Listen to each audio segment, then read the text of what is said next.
بسم اللہ الرحمن الرحیم۔ ٹی جے سپیکس کے معزز ناظرین السلام علیکم۔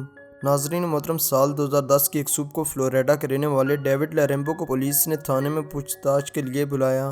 ڈیوڈ کی اکلوتی بہن 24 سال پہلے گم ہو گئی تھی اور اس کا کوئی پتہ نہ چل سکا، لہذا پولیس اب یہ کیس بند کرنے کے چکر میں تھی۔ مگر 24 سال بعد اس کے بھائی نے ایک رنگوٹھے کھڑے کر دینے والا خلاصہ کیا، جس کو سن کر پولیس والے بھی حیران رہ گئے۔ حسب روایت ویڈیو کا آگے بڑھنے سے پہلے نئے والے ناظرین سے گزارش ہے کہ ہمارے اس چینل کو سبسکرائب کریں اور ساتھ گھنٹی کے نشان کو بھی دبائیں تاکہ ہر نئی آنے والی ویڈیو کا نوٹیفیکیشن تسلسل اور تواتر کے ساتھ اب تک پہنچتا رہے۔ دوستو، اس کے علاوہ ہماری ان کاوشوں کا صلہ میں لائک اور کمنٹ سے ضرور دیں۔ ناظرین محترم، پولیس بھی یہ سوچ رہی تھی کہ 38 سال کا ڈیوڈ ان سے کچھ چھپا رہا ہے۔ ڈیوڈ اور اس کی بہن ایک مقامی اسکول میں پڑھتے تھے۔ اس وقت ڈیوڈ کی عمر 14 سال اور اس کی بہن کی عمر 12 سال تھی۔ 1985 کو ایک دن ڈیوڈ کی ماں نے کھانے میں گوشت بنایا جو کہ اس کے باپ کو بالکل پسند نہیں تھا اور وہ آپے سے باہر ہو گیا۔ ماں باپ کی لڑائی ڈیوڈ اور اس کی بہن مارتا دیکھ نہ پائے اور گھر سے باہر آ گئے۔ ڈیوڈ کے پاس کچھ پیسے تھے تاکہ وہ کچھ خرید کر کھا سکے۔ گھومتے گھومتے یہ دونوں ایک بند پڑی عمارت میں آ پہنچے۔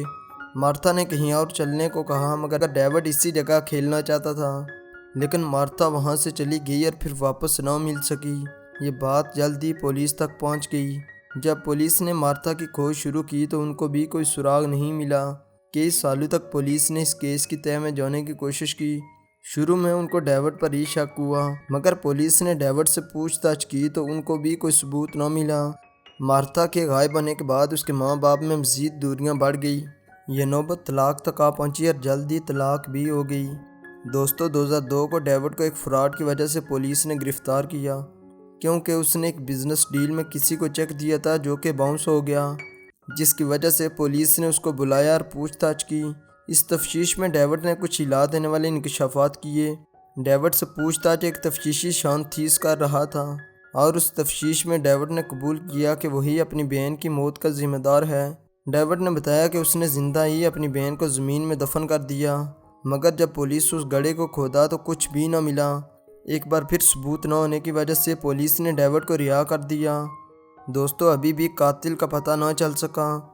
جون 2010 کو شان اور اس کے ساتھی نے پھر سے کیس کو اسٹڈی کیا تاکہ معلوم ہو سکے کہ آخر مارتھا جین کے ساتھ ہوا کیا تھا۔ انہوں نے مارتھا کے پڑوسیوں سے بات چیت کی تو انہوں نے کہا کہ ہمیں بھی ڈیوڈ پر شک تھا، مگر آپ ایک بار پھر اس کی کہانی پر غور کریں۔ انہوں نے ایک بار پھر ڈیوڈ کو تفتیش کے لیے بلایا تو تب ڈیوڈ نے بتایا کہ جب وہ ایک پرانی عمارت میں تھے تو مارتھا نے اس سے مزید پیسے مانگے، مگر ڈیوڈ نے پیسے دینے سے منع کر دیا اور اس منع کرنے پر مارتھا نے ڈیوڈ کو دھکا دیا، مگر اس دھکے کے دوران مارتھا خود ہی ایک کھڑے سریے پر گر گئی جو کہ اس کے جسم سے آر پار ہو گیا اور اسی وجہ سے اس کی موت ہو گئی۔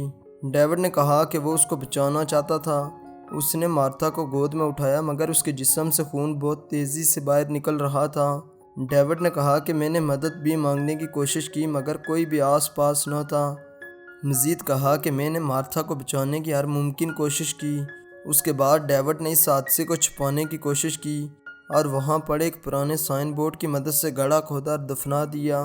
تفتیشی افسر نے جب پوچھا کہ اس نے ماں باپ کو اس حادثے کے بارے میں آگاہ کیوں نہیں کیا تو ڈیوڈ نے کہا کہ وہ اپنے ماں باپ سے بہت ڈرتا تھا، اس لیے ماں باپ کو آگاہ نہیں کیا۔ پولیس نے ڈیوڈ سے یہ سب کچھ ریٹن میں لیا اور ایک میپ کے ذریعے گڑھے کی نشاندہی بھی کروائی، مگر وہاں سے بھی پولیس کو کچھ نہ ملا۔ اس طرح ڈیوڈ پر لگائے گئے الزام ثابت بھی نہ ہو سکے اور آخرکار ڈیوڈ کو ایک بار پھر رہا کرنا پڑا۔ دوستو، اکثر کمنٹس میں دیکھنے کو نظر آیا ہے کہ کچھ لوگ ایسے عجیب و غریب واقعات کو فیک سمجھتے ہیں، مگر کسی بھی ویڈیو پر اپنی بری رائے پیش کرنے سے پہلے مجھ سے اس ویڈیو کی حقیقت پوچھ لیں۔ میرے انسٹاگرام اکاؤنٹ کا لنک ڈسکرپشن میں موجود ہے، وہاں سے آپ کسی بھی سوال کا جواب پوچھ سکتے ہیں۔ تو دوستو، اگر آپ کو ہماری یہ ویڈیو اچھی لگی ہے تو اس کو لائک کریں، اپنے دوستوں کے ساتھ شیئر بھی کریں۔ حسب روایت نئے والے ناظرین سے گزارش ہے کہ ہمارے اس چینل کو سبسکرائب کریں اور ساتھ گھنٹی کے نشان کو بھی دبائیں تاکہ ہر نئی آنے والی ویڈیو کا نوٹیفیکیشن تسلسل و تواتر کے ساتھ اب تک پہنچتا رہے۔